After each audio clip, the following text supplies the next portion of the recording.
Queen Zarathis sat on the high throne of the Valari Star Empire, her crown of crystal shining in the light of the great hall.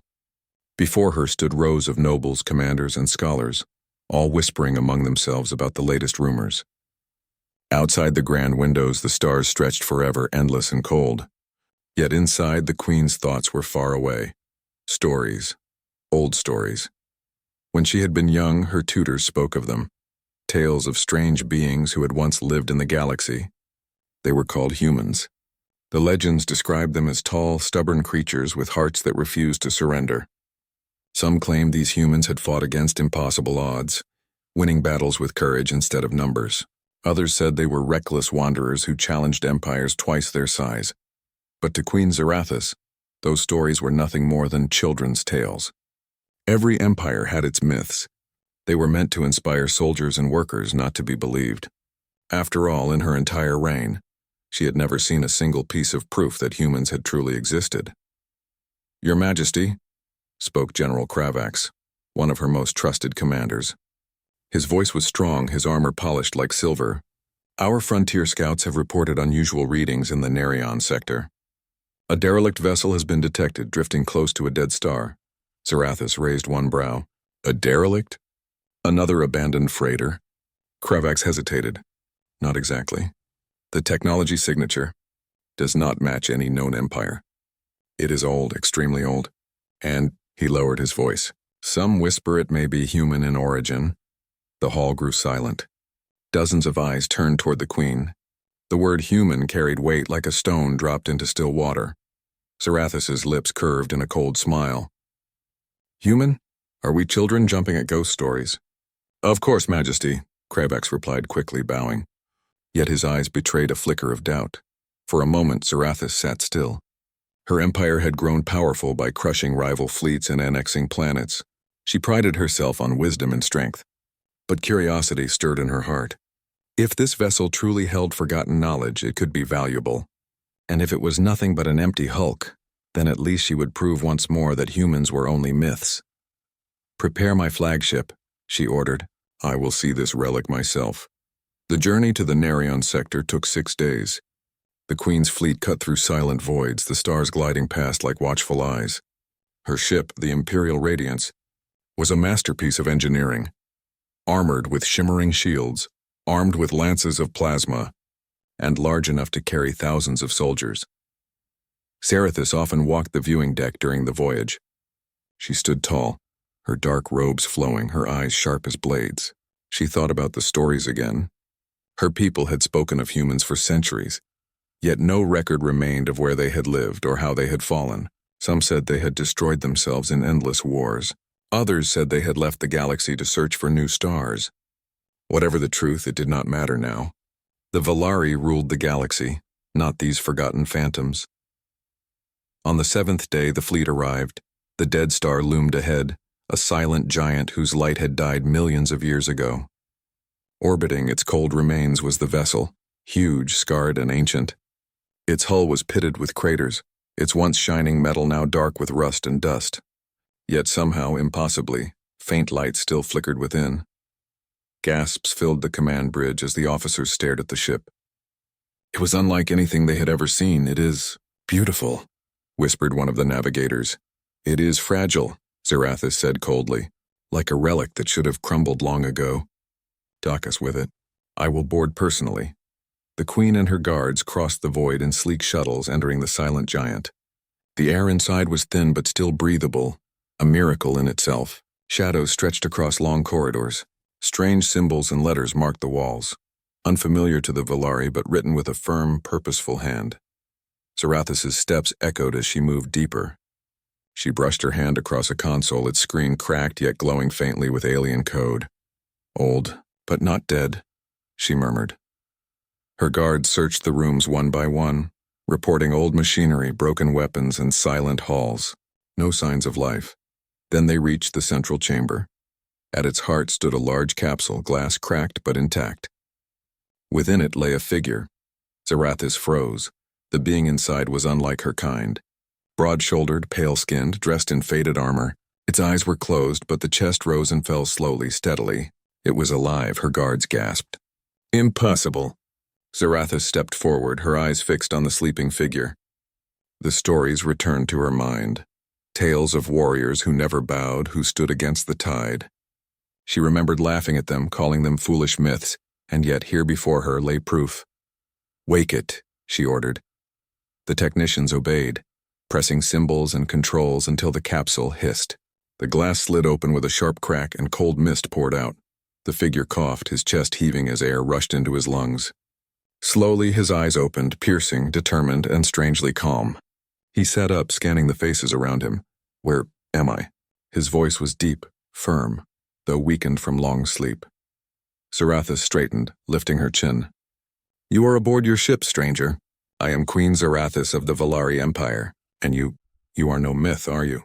The figure studied her, then gave a small, tired smile. "My name is Elias Kane, commander of the Terran Defense Fleet." His gaze hardened. "And no, Queen, humans are not myths." The chamber fell silent. Every guard, every officer, even the Queen herself felt the weight of his words. Zarathus's heart beat faster. Against her will, she felt a thrill of both fear and fascination. She had come expecting an empty relic, a lifeless ruin. Instead, she had awakened a legend. For the first time in years, the Queen did not know what would happen next. The chamber was silent, filled with cold mist from the opened capsule. The soldiers of Queen Zarathus stood frozen, their weapons half raised but unused. None of them had ever seen a being like the one who now sat before them. Elias Kane, the human, rubbed his eyes and stretched stiff arms. His armor was old, scratched, and marked with strange insignias, but he wore it with quiet pride. His gaze was sharp, and though his body seemed weakened from long sleep, his spirit felt steady, like iron that refused to bend. Queen Zarathus stepped closer, her robe flowing across the metallic floor. "You claim to be human," she said, her voice smooth yet demanding. "But humans are only myths. How do I know you are not some fraud?" Elias looked at her directly, his eyes calm but unwavering. "Because I am here alive speaking to you. My people existed. We fought, we bled, and we did not vanish into stories." The Queen studied him. There was no fear in his tone, no begging for mercy. He spoke as if his words were truth carved in stone. Her curiosity grew sharper. "Tell me, Commander Kane," Zarathus said, her lips curving in a faint smile. "What happened to your people? Why do you lie asleep in this tomb of a ship, when the galaxy remembers only whispers of your kind?" Elias's expression darkened. He looked away as though seeing memories she could not. "We fought wars that should have broken us, against enemies who seemed endless, perhaps. In the end, time defeated us where battles could not. My ship was the last of my fleet, caught in fire and silence. I was placed into cryosleep in hope someone would find me." His eyes turned back to hers. "It seems that someone is you." The guard shifted uneasily. To hear a myth speak as a living man was unsettling. Queen Zarathus crossed her arms, hiding the small spark of excitement within her. "If you are truly a warrior of legend, then show me proof. Words are wind, deeds are stone."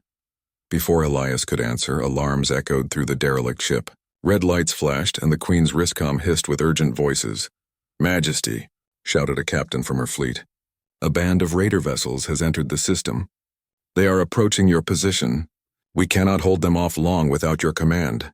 Zarathus's eyes narrowed. Raiders were scavengers, lawless, brutal, and greedy.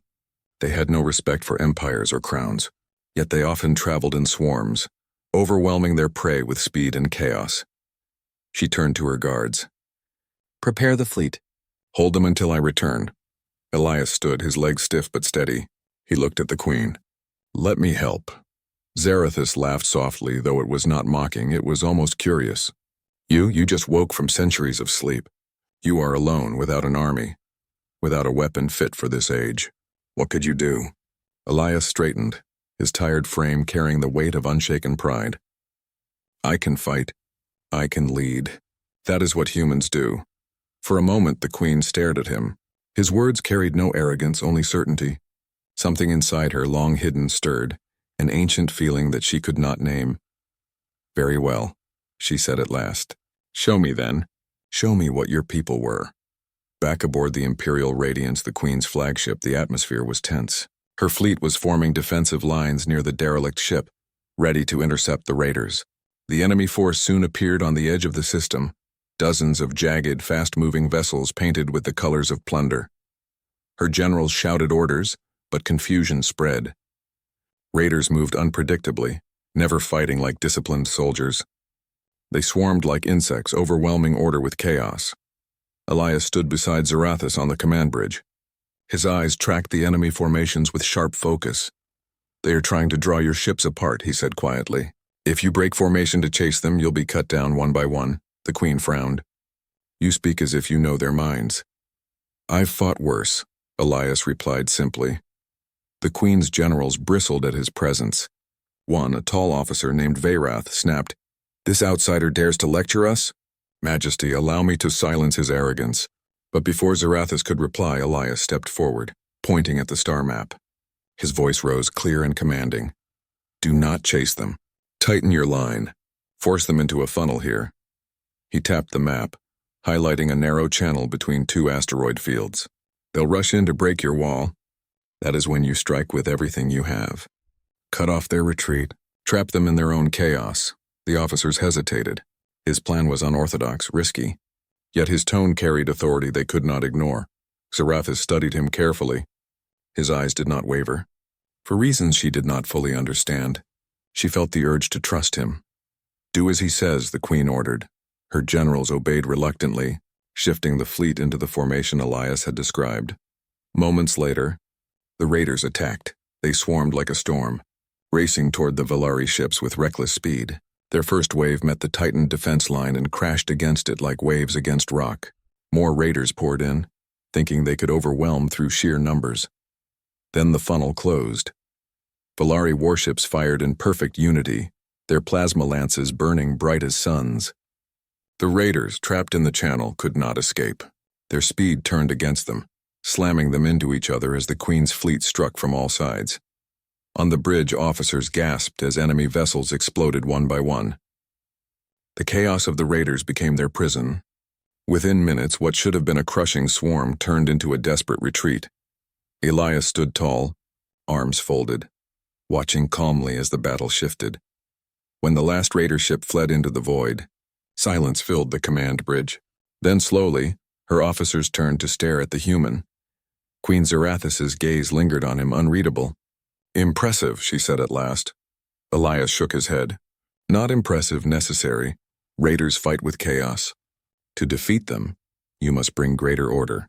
Discipline is the only weapon that never dulls." Her generals exchanged uneasy glances.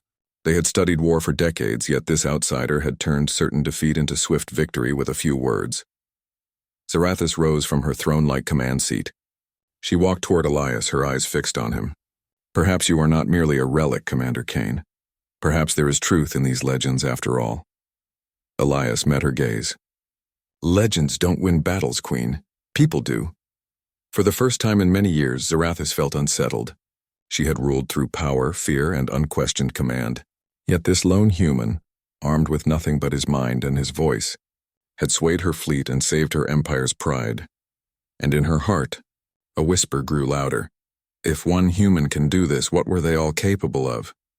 That night, as the fleet drifted safely through the stars, Zarathus walked the silent halls of her flagship.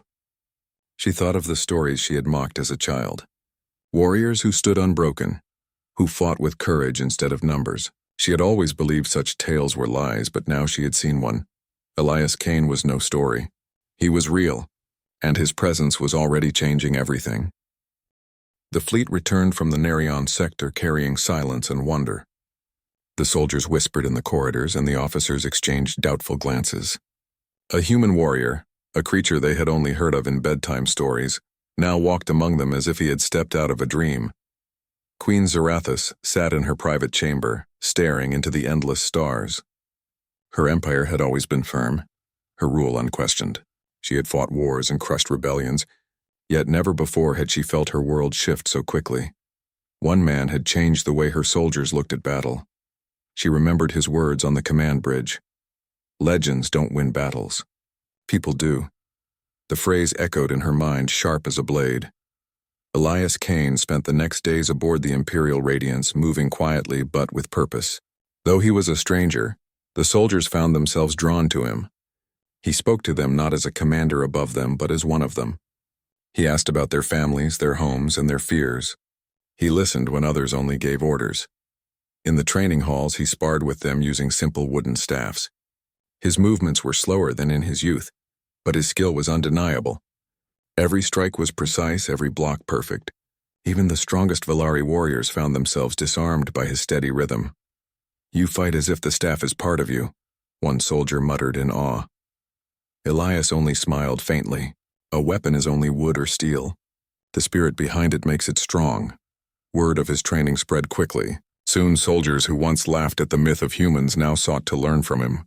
Even the hardened veterans who had fought under Zarathus for decades felt a spark of respect they could not explain.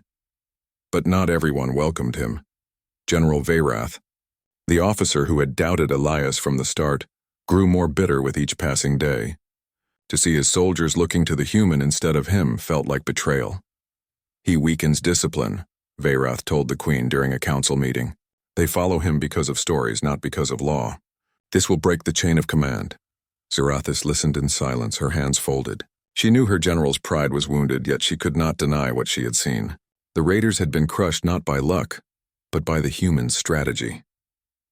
At last she spoke. "Perhaps discipline alone is not enough. Perhaps spirit is needed too." Her words silenced the chamber, but Veyrath's anger burned quietly in his eyes. 2 weeks later, another test arrived. The fleet received a distress call from a colony on the edge of the Empire. A hostile force, pirates allied with mercenaries, had surrounded the planet. The Valari soldiers prepared for battle, but fear stirred among them. The enemy was stronger than raiders, trained and ruthless. Queen Zarathus stood on the command bridge, her voice calm as she gave orders. Yet she felt uncertainty. Her empire had fought many wars, but this battle was different. Her soldiers were whispering the human's name, waiting for his guidance. She turned to Elias, who stood beside her with arms folded. "Commander Kane, you gave us victory once. Can you do it again?" Elias studied the star map, his eyes sharp. "Your soldiers are brave, Queen, but bravery without direction is wasted. This enemy will not scatter like raiders. They will fight with order. That means we must fight with something greater." "And what is that?" she asked. Elias looked at her, his voice steady. "Unity. They must trust not just in their queen, but in each other." When the fleet entered battle, Elias did not remain on the bridge. He descended to the ground with the soldiers, stepping onto the colony's surface in old armor patched by Valari engineers. The soldiers stared as he walked among them. His presence was strange. He was only one man, not larger or stronger than they were. Yet when he looked at them, they felt as though he carried the weight of countless battles on his shoulders. "Listen to me," Elias said, his voice clear over the comms. "The enemy believes you will break. They believe you will scatter. Prove them wrong. Stand together. Watch each other's backs. Fight not for yourselves, but for the one beside you. That is how you win." The words were simple, yet they struck deep. Soldiers who once feared began to raise their weapons with firmer grips. The battle began. The enemy landed in waves, armored troops pushing across the colony's plains. Plasma fire lit the skies and explosions tore craters in the soil. The Valari line wavered at first, unused to the enemy's fierce advance. Then Elias stepped forward. He fought not with flashy power, but with steady precision. His old rifle cracked with sharp bursts, each shot placed with calm accuracy. When his weapon overheated, he drew a blade and met the enemy face to face. His movements were efficient, every strike purposeful. But more than his skill, it was his presence that mattered. He moved along the line, shouting encouragement, pointing out weaknesses, guiding squads to cover and urging them forward. Soldiers who would have fallen back held their ground because he was beside them. "Hold the line," he called. "Together!" Queen Zarathus watched from her command ship above. She saw her soldiers fighting harder than ever before, not from fear of her command, but from the strength Elias gave them. She saw squads rescuing each other, covering each other, acting as one body instead of scattered parts.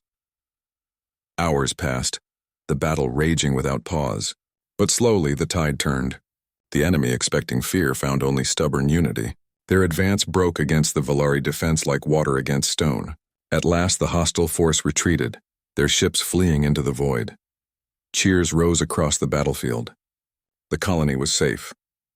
When the dust settled, Elias stood among the tired soldiers, his armor scorched, his blade chipped. Yet his eyes were steady, his spirit unbroken. A young Valari soldier approached, trembling with emotion. "Commander, we thought you were only a legend. But you stood with us. You bled with us. Now I know the stories were true." Elias placed a hand on the soldier's shoulder. "The stories are not about one man. They are about all of you. When you fight together, when you refuse to yield, you carry the same spirit my people once did. That is what makes the stories real." Later, aboard the flagship, Queen Zarathis summoned Elias to her chamber. She studied him in silence for a long time, her golden eyes sharp. "You are dangerous," she said at last. Elias raised a brow. "Because I fight?" "Because you inspire," Zarathis replied. "My soldiers have always obeyed me out of duty. Now they follow you out of belief. That power can topple thrones as easily as it wins battles." Elias did not flinch. "I do not seek thrones. I seek only to keep them alive. That is what a warrior should do." Her gaze lingered on him. She wanted to dismiss his words as humble tricks, but something inside her whispered otherwise. For the first time in her reign, she felt unsure of her place. Not because she was weaker, but because she had met someone whose strength was different from anything she had known. She turned away, her voice quieter. Perhaps the legends were not lies after all. Perhaps humans were more than stories. Elias looked at her, his eyes calm but firm. Legends fade. But the spirit that creates them never dies. And in that moment, Queen Zarathis knew the galaxy had changed. The myths she had once mocked now breathed before her, shaping her empire in ways she could not yet see. Word of Elias Kane's presence spread across the Valari Star Empire like wildfire. Soldiers whispered his name in barracks. Merchants told tales of the human warrior in the marketplaces, and even distant colonies buzzed with rumors. The myth of humanity, once dismissed as old stories, now had flesh, voice, and courage. Queen Zarathis watched these developments carefully from her command ship, the imperial radiance as her empire thrummed with curiosity and unease. She had expected awe, yes, but not the subtle fear that now laced the eyes of some of her oldest commanders. General Veyrath, still bitter from the humans' victories, stormed into her private chamber. His voice was sharp, cutting through the quiet hum of the ship. "Majesty, this human. He undermines our order," Veyrath said, slamming a fist on the table. "Your soldiers obey him more than me, more than any of your generals. Soon, the loyalty that built your empire will fracture under his presence." Zarathis remained calm, her golden eyes steady on the general. "You speak as though his presence is a threat. But tell me, Veyrath, do you not see what he has done? The soldiers fight harder. They trust each other more. They are stronger than before." Veyrath's face turned red. "Because of stories. Because of legend. You are letting fairy tales decide the fate of your empire." The queen leaned back, folding her hands. "They do not follow legend. They follow the truth they see in him. Truth, Veyrath, is stronger than any story." Veyrath ground his teeth but said no more. He turned sharply and left, slamming the door behind him. Meanwhile, Elias Kane had been walking among the troops stationed at the frontier colonies, helping them train, plan, and rebuild defenses. He did not flaunt his skill. Instead, he shared it quietly, patiently teaching soldiers to rely not only on weapons but on strategy, observation, and courage. The soldiers began calling him the Human, a title both reverent and curious. They marveled at his ability to analyze situations, anticipate enemy moves, and inspire teamwork. Even the veterans of countless wars, who had never doubted their queen's power, admitted in quiet whispers that they had never seen anyone like him. One young officer, Taryn, approached Elias during a training exercise. She was nervous, her voice trembling slightly. "Sir, why do you fight with us? You could demand power, take command, or even leave us to fight on our own." Elias shook his head. "Power is not why I fight. Humans fought not to rule but to survive, to protect, to honor what mattered. I fight so that others may stand and live." Taryn looked at him awed. "And that is enough to make legends real?" He smiled faintly. "Legends are born from what people do, not what they dream. Do not mistake my presence for myth. What matters is what you do tomorrow, not what I did yesterday." Back aboard the flagship, Zarathis convened a council with her closest advisors. She studied star maps, listened to intelligence reports, and reviewed Elias's recommendations. She had begun to see patterns she had never noticed before, strategies that did not rely solely on overwhelming force but on coordination, timing, and resolve. Yet the news from the outer systems troubled her. Rival empires had begun to take note. Sensors detected fleets watching the Volari borders, curious and cautious. One empire, the Zetharian Dominion, had intercepted reports of a living human warrior. Rumors had spread beyond her control, stirring fear in enemy minds. "They believe the human to be a weapon," said one intelligence officer. "Some reports claim he defeated entire raider fleets alone. They may attempt to strike us first." Zarathus's gaze was sharp. "If fear drives them, then we must be ready. Fear is a weapon, but so is courage. We will not strike blindly. We will strike with wisdom." At the frontier colonies, Elias received another urgent message. A pirate fleet had been spotted near a minor mining planet. Though small, the fleet was dangerous, reckless, and desperate. Elias did not hesitate. "Gather the troops," he said simply. "We move at once. The enemy underestimates unity. That is where we will strike." Queen Zarathus watched him prepare the plan. She had long commanded through force and fear. Watching Elias, she realized that leadership could also come from inspiration, from showing people what they could be if they stood together. The queen had to admit quietly that Elias was teaching her something she had never learned in her centuries of rule. The battle plan was executed with precision. Elias divided the troops into small squads, each with a clear role. Unlike traditional Volari methods, which relied on overwhelming numbers, his strategy depended on coordination, adaptability, and communication. Soldiers who had never worked closely now moved as one, covering each other, responding to threats before they became critical. During the fight, Elias walked among them, pointing, guiding, correcting mistakes. When a squad faltered, he did not scold them. He reminded them of their duty and showed the way forward. The soldiers began to fight not because they feared punishment, but because they wanted to uphold the standard he set. The pirate fleet was skilled, but scattered. They could not break the humans' formations nor anticipate the movement of units working together. One by one, their ships were disabled or forced to retreat. By the end of the battle, the small mining planet remained safe. The soldiers cheered, not only for victory but for the man who had shown them how to achieve it. As the celebrations died down, Zarathus called Elias to her chamber again. She observed him quietly, noticing how calm he remained despite exhaustion and danger. "You inspire loyalty," she said, "and yet you do not command." "You do not take credit?" Elias shrugged. "Credit is not for me. It is for those who fight. If they are strong, then I have succeeded. That is all I need," the queen considered him. "You have changed my empire in ways I did not anticipate.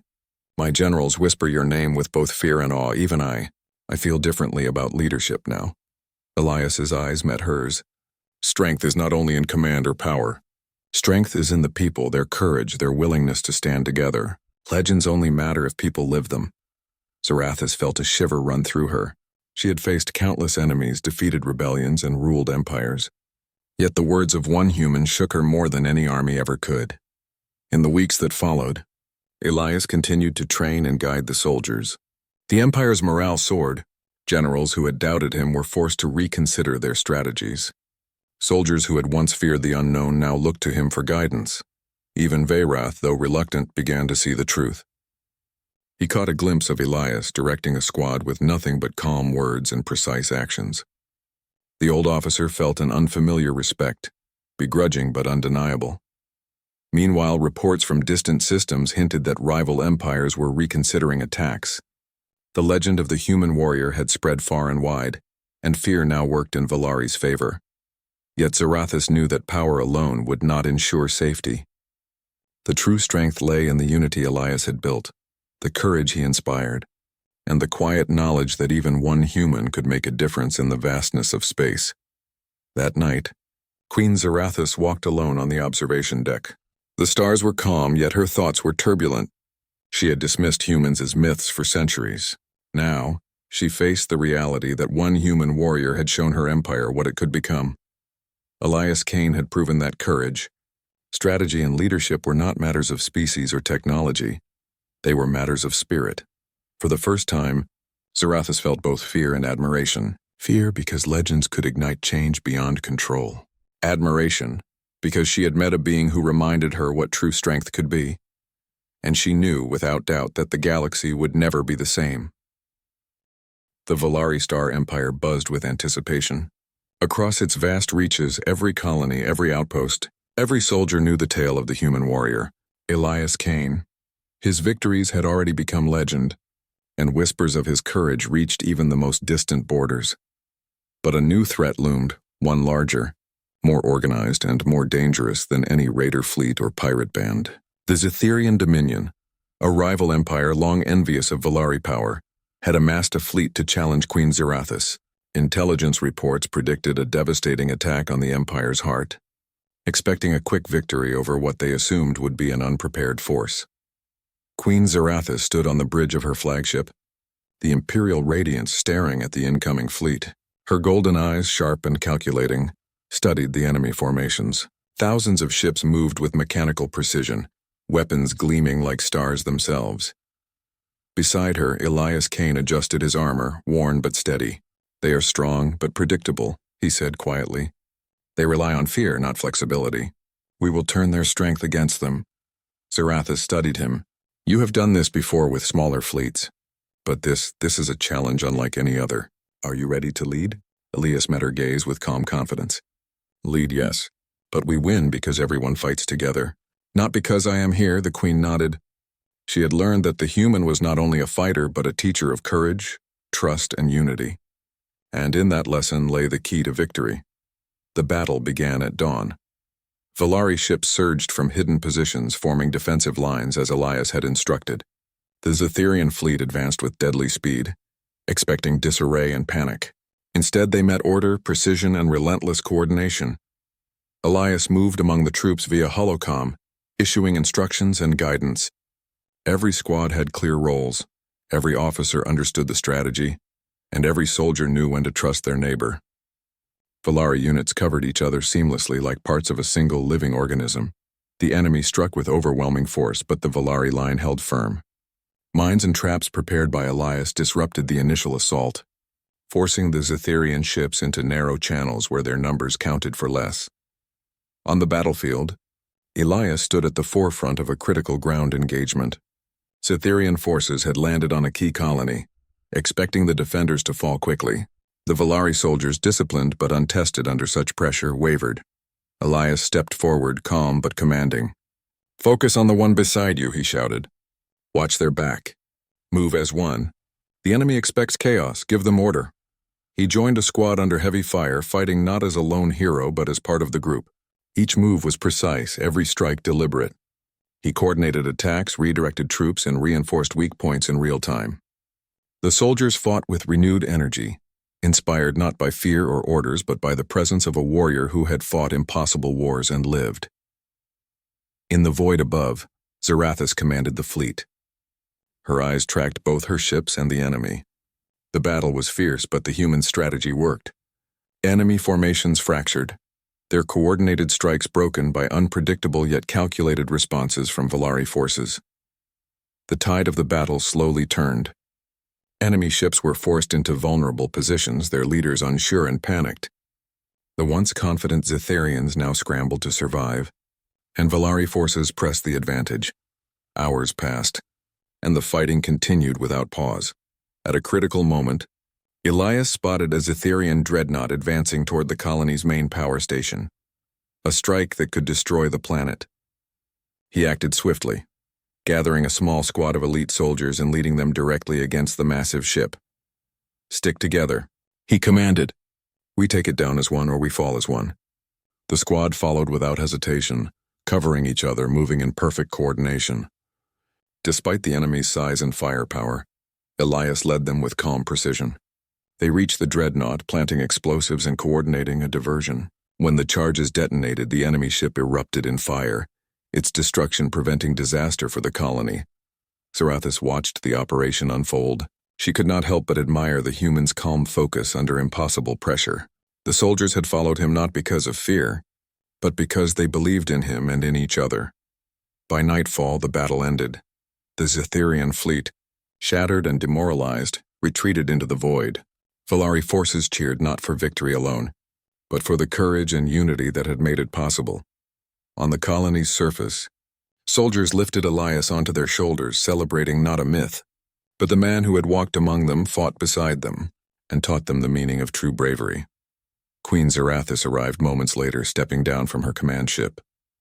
She approached the human warrior, her expression calm but reflective. "You have done what no legend could promise," she said quietly. "You have not only fought, but you have inspired. My empire has changed because of you."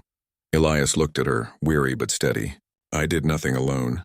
Every soldier here fought with courage. Legends are made when people act together. I simply reminded them of what they could be." The queen nodded. For centuries she had ruled through power, fear, and obedience. Yet here she had seen a different form of strength: unity, courage, and the quiet force of example. In the days that followed, the empire began to adjust. Soldiers trained with renewed purpose, guided by Elias's teachings. Generals who had doubted him grudgingly accepted his wisdom. Even Veyrath, the bitter officer, admitted, though quietly, that the human's presence had saved countless lives.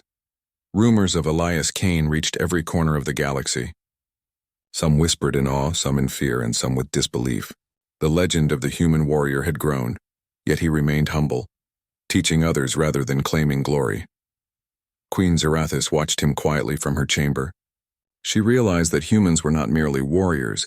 They were proof that courage, unity, and determination could challenge any enemy, no matter the size or power, and in her heart, she carried a new respect for a species she had once believed were myths. One evening, Elias stood on the observation deck staring at the stars. The galaxy stretched endlessly, full of danger, wonder, and opportunity. Zarathis joined him, her presence silent but steady. "You could stay," she said softly. "Rule with me. Lead these people for decades, centuries, as you see fit." Elias shook his head. "I am not here to rule.